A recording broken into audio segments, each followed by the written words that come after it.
Stress is something that we all live with. And one of the things that we know from Western medicine is that stress itself can become an illness.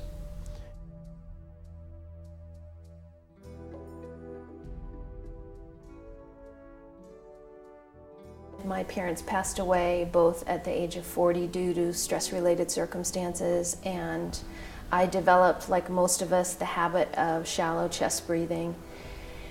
And that's what got me very, very interested in breathing, fascinated with it. And I studied it, researched it, developed it, shared it with others, got inspirational stories from others from it.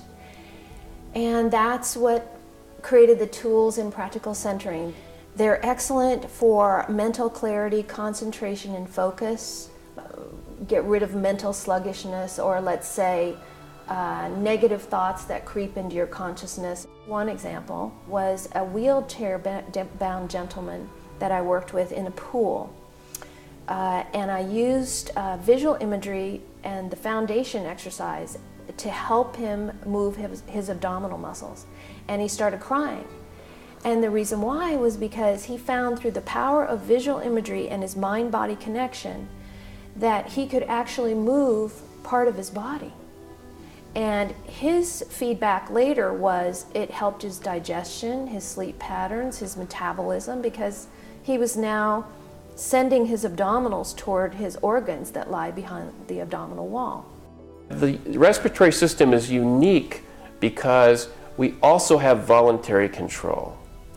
And so by exercising that voluntary control through breathing maneuvers like what Larkin teaches, you can actually, I think, alter the nervous system. And that is really, I think, well shown even in scientific studies, that we can improve patients' relaxation and how they feel by doing this kind of work.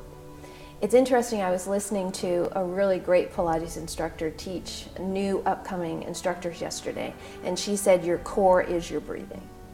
And it is. And the reason why it is, I feel, is that your transverse abdominals, which are your deepest layer of the 4 muscle groups of the abdominal muscles near the spine, they are the only layer of abdominal muscles that connect to your diaphragm and to your lower back.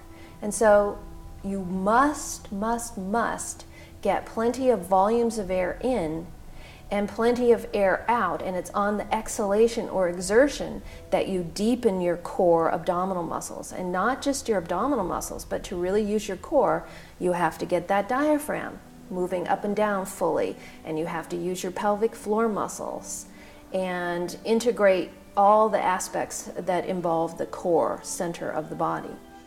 The idea of stopping in the middle of what you're doing, in the middle of that chaos, and going outside and taking a long, slow breath, that's something that could really give your life a reset. It's something that Larkin teaches.